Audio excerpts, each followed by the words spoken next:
Warning, the following audio transmission will forever change your outlook on society. You will no longer believe the narrative. You are about to wake up and see things for what they really are. News, facts, and opinions. This is the Doom Daily Show.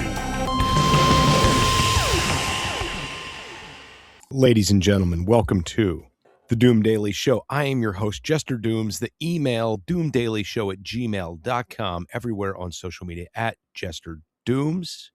The website, www.jestersvoice.com. Go there, leave me an audio message. Ladies and gentlemen, don't forget to like, share, and subscribe to the show, and give me that 1 week IRL, that 1 week in real life interaction where you tell a friend or family member about the Doom Daily Show. All right.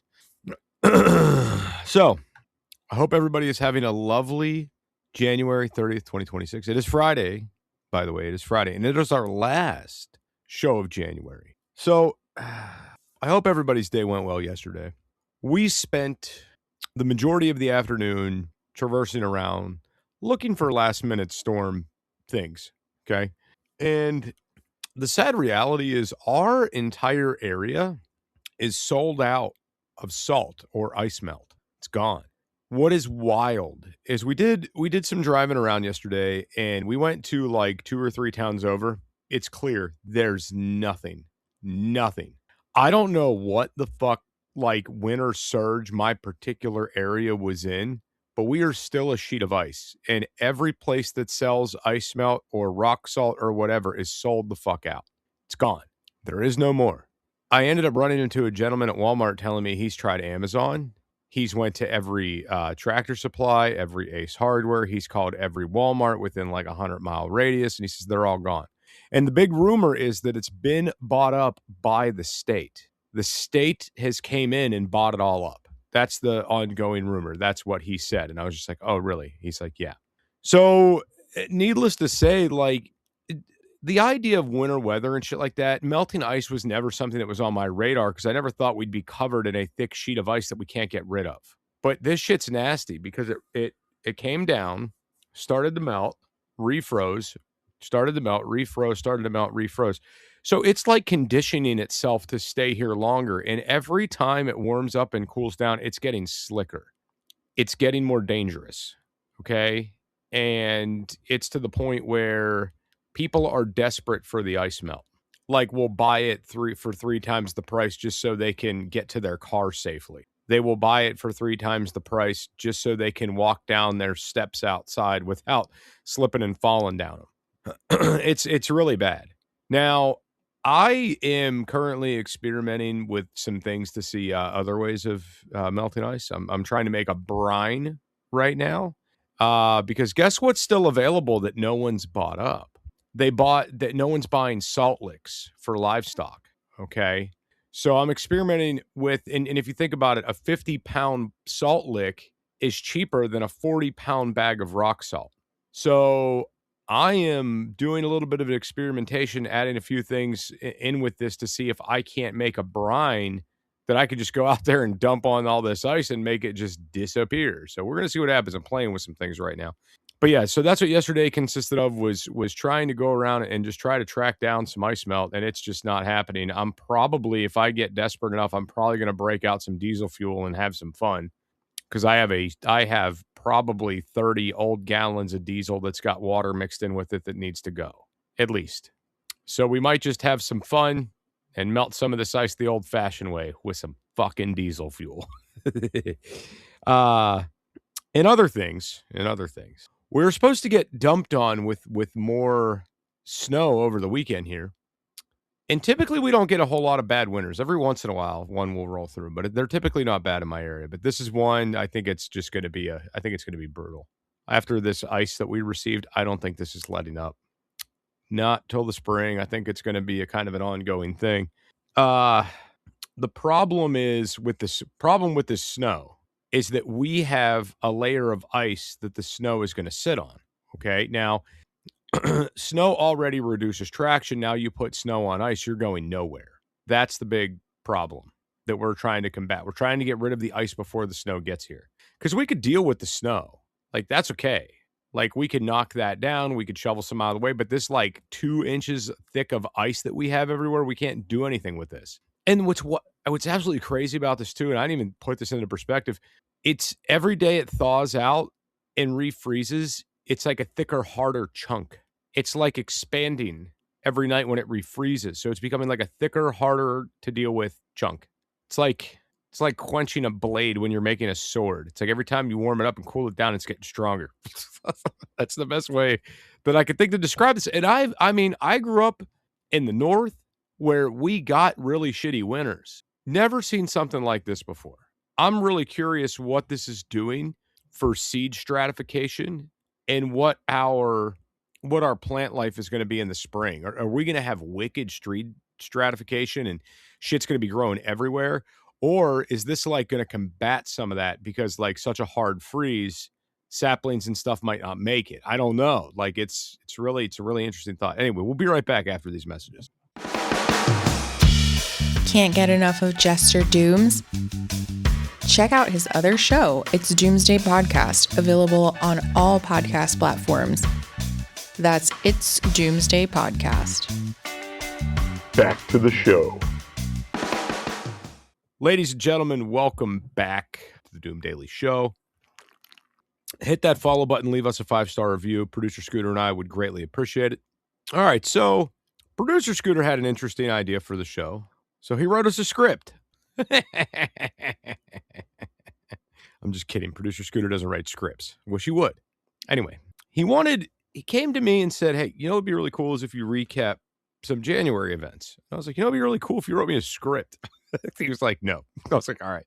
But he did give me kind of a guide to like, you know, maybe this is what you talk about kind of thing. So that's what we're going to do. So the first thing that we need to get into here is the New Year's resolutions and how that's going for everybody. So my New Year's resolution was to get a better water intake again, like get back up to my gallon a day that I've been kind of straying away from, reduce my sugar intake, and get out and start hiking again.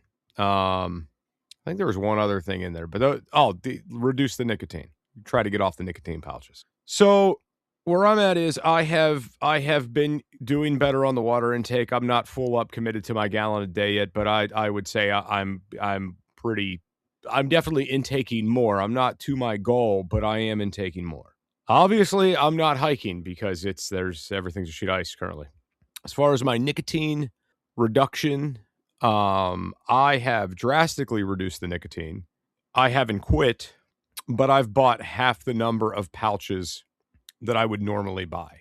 As for the sugar, I have greatly reduced the sugar intake. It's not 100% completely gone, but it's greatly reduced.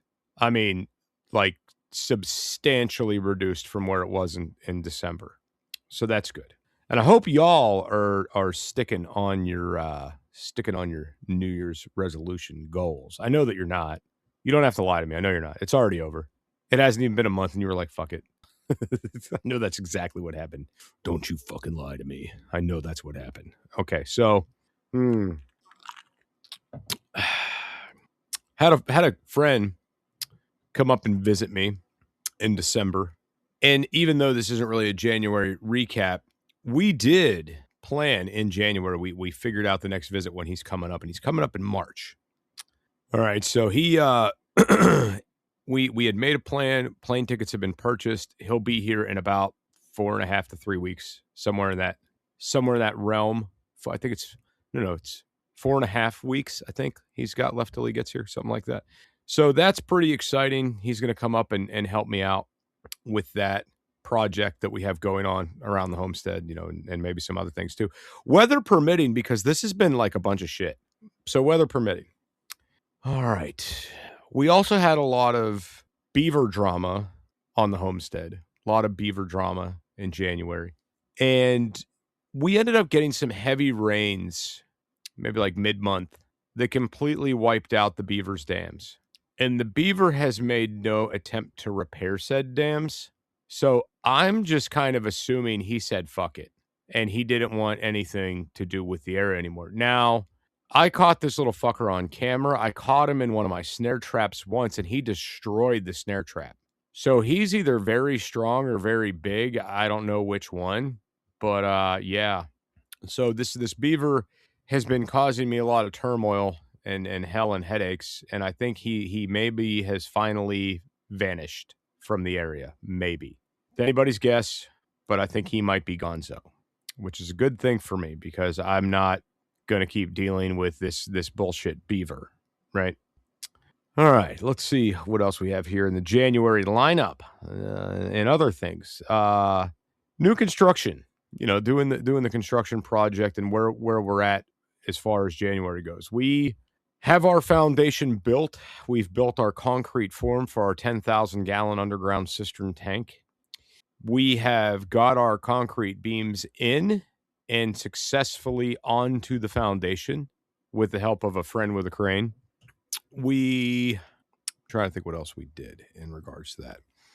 We had to put in an order for special blocks, not necessarily because we were coming up short on block, but primarily because if we didn't order the particular blocks we need to finish off the last portion of the project, we would have to cut all the other ones to line them with rebar.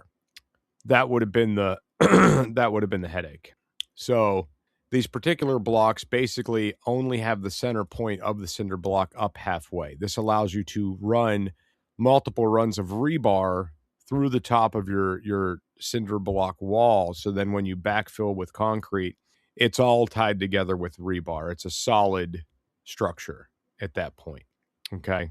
It's solid. Should not be going anywhere kind of thing, which is fantastic. So in this contractor debacle, we were also playing with the idea of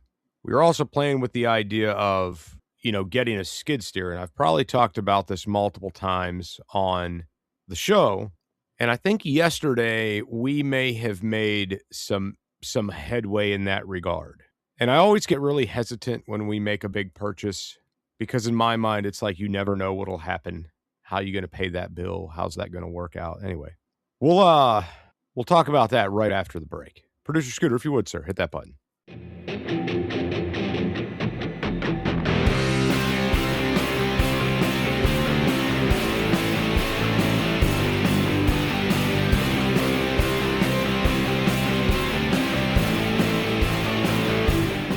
Jester from It's Doomsday Podcast and the Doom Daily Show here. Do you ever find yourself overloaded with way too much information? Too many logins, too many passwords, too many websites for stuff you like? Yeah, I'm the same way. You don't have to worry about that with the Doom Daily Show and It's Doomsday Podcast. Let's make it simple. Just visit linktree.com/JesterDooms. Add it to your bookmarks. That way, when you need to find the right information, it's right there, under a tap of your finger or a click of your mouse. Go to linktree.com/JesterDooms. Get it, got it, done. Remember, no one has all the answers, but this will provide you with a place to start. linktree.com/JesterDooms.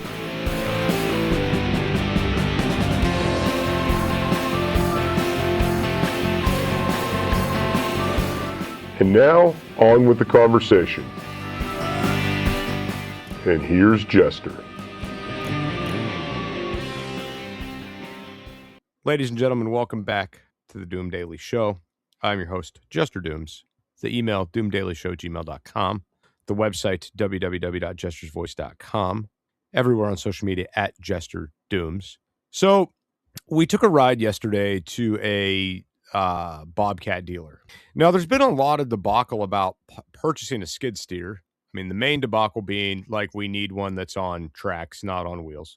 And my spoiled ass wants one that has an enclosed cab with heat and AC. And it's for a couple different reasons why I want that heat and AC, but the main reason is I don't want weather to affect the shit I have to do. If it's 100 degrees outside, I don't want to be able to have to not run this machine because I'm exhausted and I'm dehydrated. No, I want to be comfortable. I want to sit in that thing with the AC blaring, radio going, sipping on some ice water, and I want to be happy. If the wintertime's coming, I want to be able to be in that machine and not have to worry about freezing my ass off if I'm out there for 4 or 5 hours, or having to stop to go in and warm up, then come back out, and stop and go in and warm up and come back out. Like, I don't want to do that shit. I've ran the open cab shit. I don't want to do that. The rain is one of those kind of things, like, yeah, you can run it in the rain, but depending on the rain, like, how much are you going to get done? Now, if you've had situations of periodic rainy weather and it's like the ground's a little moist, but you could still do stuff, but there's like a chill in the air and everything's wet, like, I don't want to show up and jump into this wet cab and have to drive everything out and shit. Like, fuck that. Why? I want to be able to listen to my music while I'm in the machine without hearing all the crazy chaos and noise around me. I want to be able to stream live while I'm in the machines without having to worry about fighting over the noise of a motor, right? Like, that's what I'm trying to accomplish, like those particular things, right? So I think long and the short, we were also worried about the idea of towing, getting a machine that was too big, getting a machine that would be too small, something that we could definitely tow without having a lot of problems and whatnot. And when we went to this dealer, we happened to find a machine that was almost brand new that my truck can tow, that has all the fancy bells and whistles that I want, that has under 100 hours on it, that's still covered under the factory warranty. Is it more money than what I wanted to spend? Yeah, but it's kind of like the deal's kind of speaking for itself. You know what I'm saying? So in my eyes, it's kind of like, well, I think this is the one. I don't think that we're going to get a better deal. I don't think we're going to find a nicer piece of used equipment. So basically this time next week, we might go pick up the machine. I don't know. We're working out the details, trying to figure that out. We're working on it. We'll see how everything pans out, I guess. I don't know. But it's a scary commitment to commit to something that's more money than you wanted to. Buyer's remorse, the whole 9 yards. But I think it'll be fine. Anyway, moving on from that. We did have our in-laws visit way too long. Okay. And they ended up sticking around into January.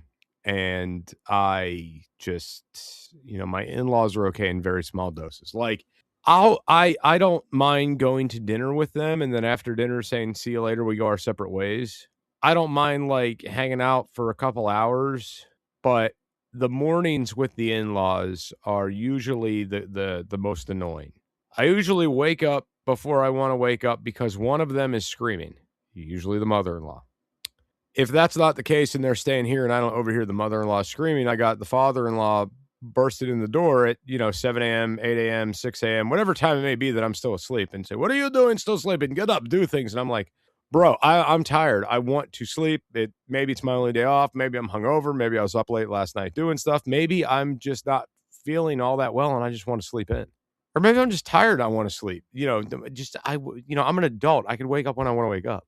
I don't have a bedtime. I'm an adult. I can do what I want to do. Okay.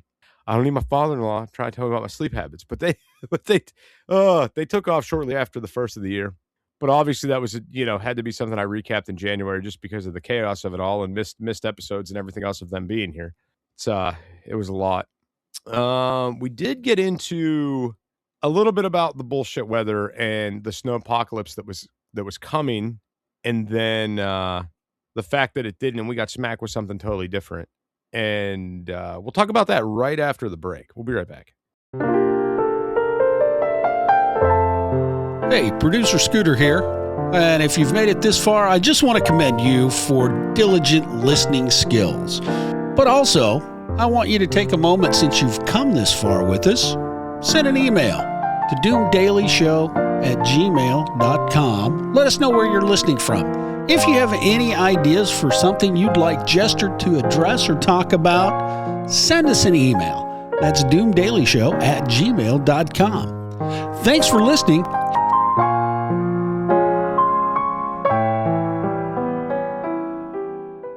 Ladies and gentlemen, welcome back to the Doom Daily Show. I'm your host, Jester Dooms. So to get into the weather scare and whatnot. So they, forecasted some shit that was really wicked. Emergency services got prepped and prepared. There was a lot of panic buying, empty shelves, everything else, just for us to get hit with freezing rain. No power outages, nothing very bad happened in our area. However, there was a lot of power outages throughout the country. But now, looking at the situation now, it's like you should have been prepping us for freezing rain and potential ice conditions. I don't know how much that would have affected what people did, but we did not get what they said we were going to get. But all I know is my entire yard, my driveway, everything is a sheet of fucking ice, and it is not going away. And it's bad. Like, can't even clean up the dog crap because, like, the dog will crap, and we're not watching them crap. And it'll melt into the ice a little bit, and it'll freeze up and harden. So now we've got like a minefield of frozen dog turds sticking up out of the ice. It's not a good time. Anyway, we got into some drug stuff. All right. We got a lot on the drug topic because of the Venezuelan dictator was removed from Venezuela and brought to the U.S., to New York, to face persecution, I guess. Go to trial and be charged for his crimes, which I think is pretty badass. But it had me go down a road of how bad these, drugs actually are and how bad they're impacting our society. And I mean, I've been seeing it more and more and more and more and more. It's like not slowing down. I don't think people realize like how close to home these problems hit. I know that there's minimal that we could do to get drugs off the streets, but I definitely think imposing harsher penalties for people that deal drugs would be substantial. I think it should be something like, if you get caught selling drugs, I mean like hard shit, like fentanyl, meth, crack, the hard shit. I think it should be like 100-year prison sentence.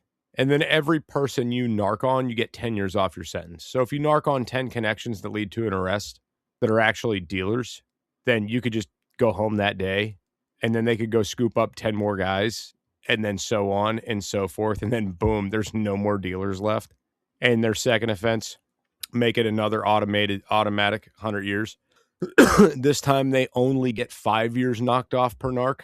And so on and so forth, to where each time they go in, it's less knocked off, to where it's like you got to narc out 100 people to get out of your sentence that lead to an arrest.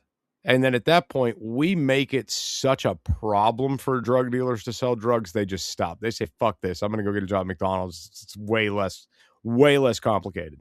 Maybe that's what we need to do. Maybe criminals need more incentive to narc out other criminals. Maybe that's what we need. I don't know. Anyway.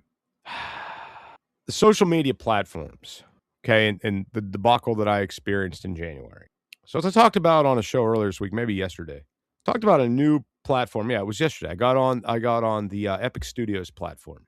I'm pushing content out over there. I mean, I think the good days of TikTok are behind us, ladies and gentlemen. They're over. The app is polluted and overrun with ads that are being made by creators.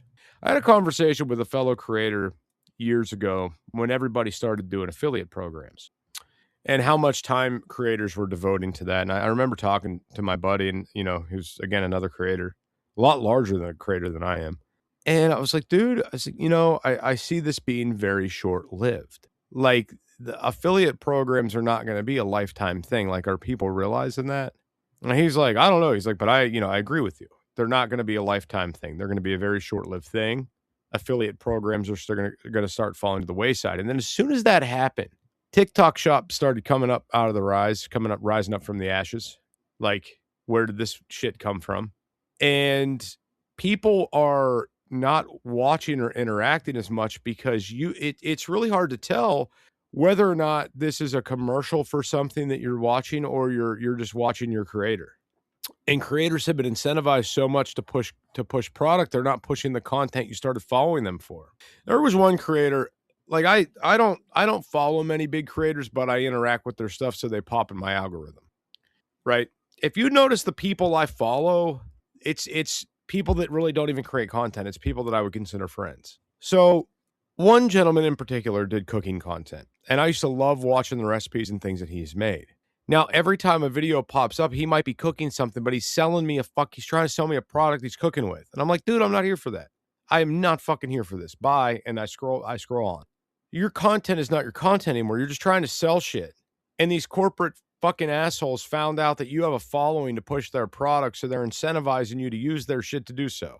And I'm sorry, when in the fuck did we start bragging on shit that comes from China? I grew up in an era where if it came from China, it was probably garbage. And I'll be at work with people, and they'll whip out this crappy little knife. They're like, check this out. It's pretty sweet, right? I got off the TikTok shop. I'm like, dude, no, it's crap. It's not sweet. It's crap. Like, look at my knife. This is made in the USA. It's got a lifetime warranty. Well, what'd you pay for it? $50. Well, I got this for $5. I'm like, cool. Mine's going to outlive yours 10 times over. Then guess what? We paid the same price.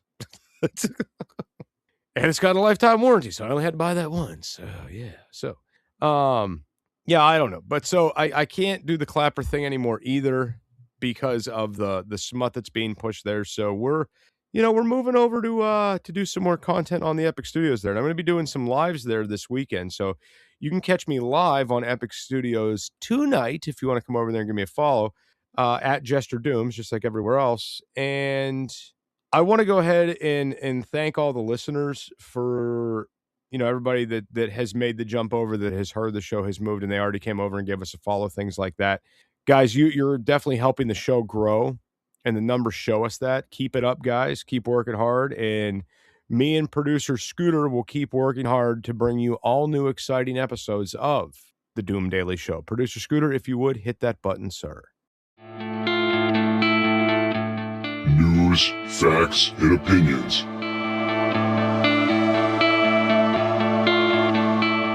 This is the Doom Daily Show.